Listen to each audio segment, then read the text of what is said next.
Hello and welcome to another episode of The Light Paper, a truth paper. This is still the December 2020 edition, and the article I'm reading today is Wish You Were Here, Life in Sweden is Old Normal.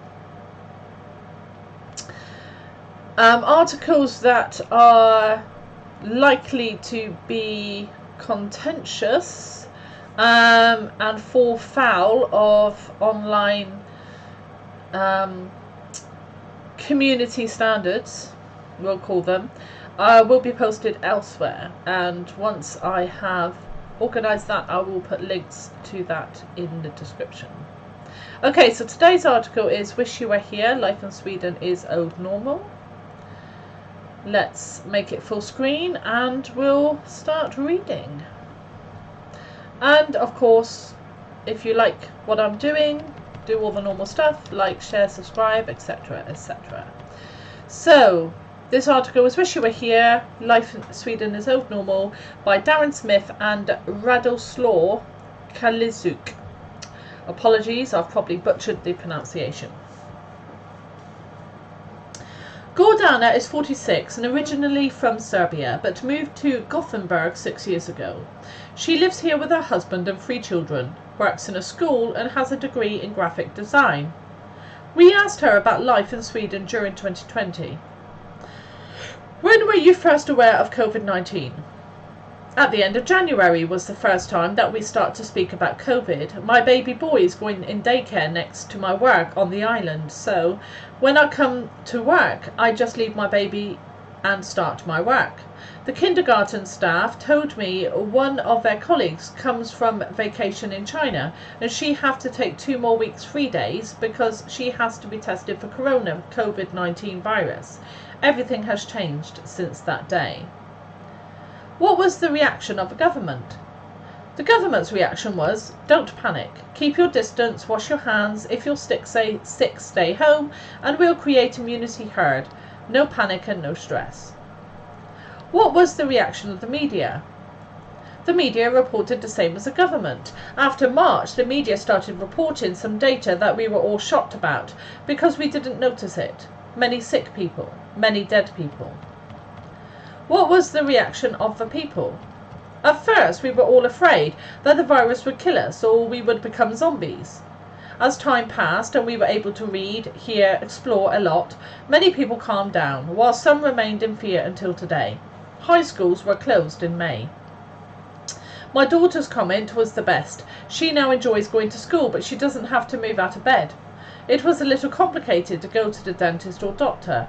Before they let you in, they interrogate you in front of a door. When you go inside, everything is calm. There are no people. None of the doctors have a mask. No one is nervous. Would the people have locked down if the government had asked? I have lived here for 6 years, and as far as I understand, people here respect their government and listen. I guess people would accept everything. But since they love their freedom and right to choose, I don't know how long they would suffer being locked up against their will. Why didn't the government ask? What was their stated reason? Honestly, I'm not familiar with the political parties here. I have to learn about that. But as far as I understand, when I talk to people who live here, were born here, it is important for the government not to be economically weak. Some people even wanted and asked to be closed because they were scared from the number of infected and dead people that media was reporting.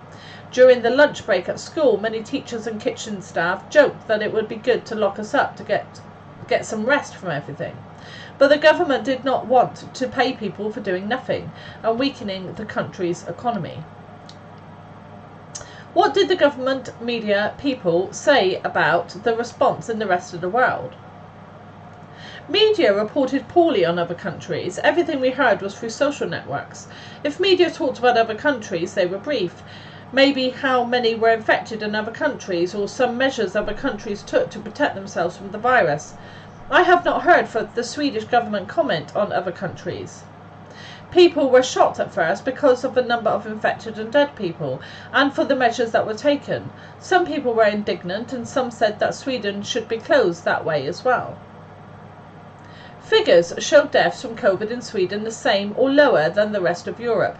Do you know if anyone who got it Do you know of anyone who got it or died from it? I don't know anyone who died of COVID. Many of my friends saying the same thing. Everyone who was sick at school went to get tested and everyone was negative. They were disappointed because if they were positive, they could stay home for 6 weeks. What is life like now in general?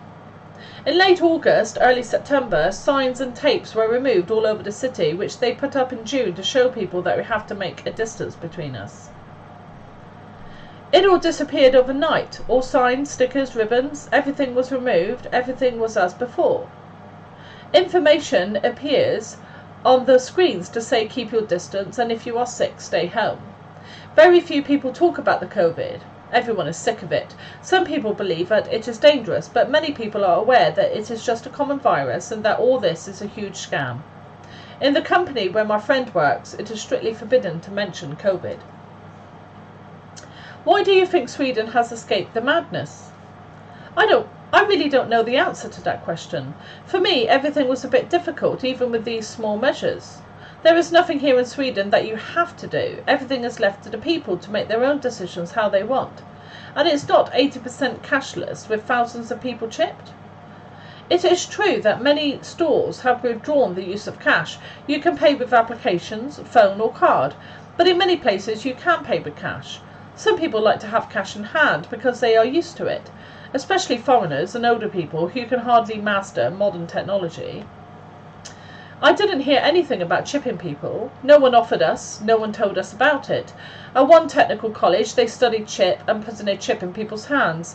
Maybe they did it with a few people solely to test how it affects people's lives.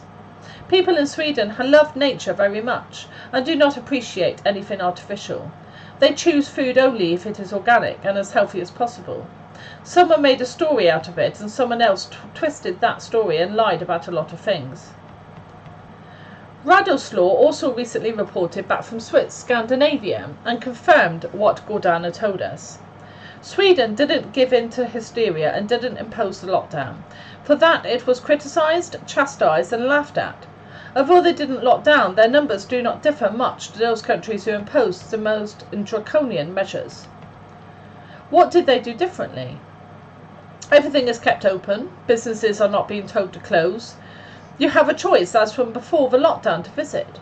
Except for a few additional plexiglass screens and a handful of stickers, everything looks normal. I saw only one sign saying to keep your distance on the motorway, and I spent 3 days there and travelled quite a distance. All businesses are essential. Barbers, nail shops and beauticians are not being slammed with £27,000 fines for staying open. Tattooist shop stores are not being forced in by a police squad with council staff and locksmiths. Is everything so good out there? Society in Sweden is much more obedient, and Sweden is a nanny state. That means people will be more likely to adhere to the guidelines of social distancing. Fear there is a big tension that I could feel when talking to random pedestrians because of information from the media. A young lad on a scooter told me with broken English that he cannot lead a normal life due to restrictions. So far there are no plans to roll out mandatory vaccines, nor are tests mandatory. There is also no bribe from the government. If you feel that you want to self-isolate, you do it out of your own pocket. This, of course, is a game changer. Surgeries and doctor appointments are available. On public transport, only the front line of seats is blocked on the bus, and except for the first 3 weeks in March, no toilet paper crisis or buying frenzy happened. Masks are not mandatory. Okay, so I hope you enjoyed that episode, and next time we'll be reading this article, Aussie Cops Question Enforcement Tactics. Okay, so until then, take care and thanks for coming. Bye bye.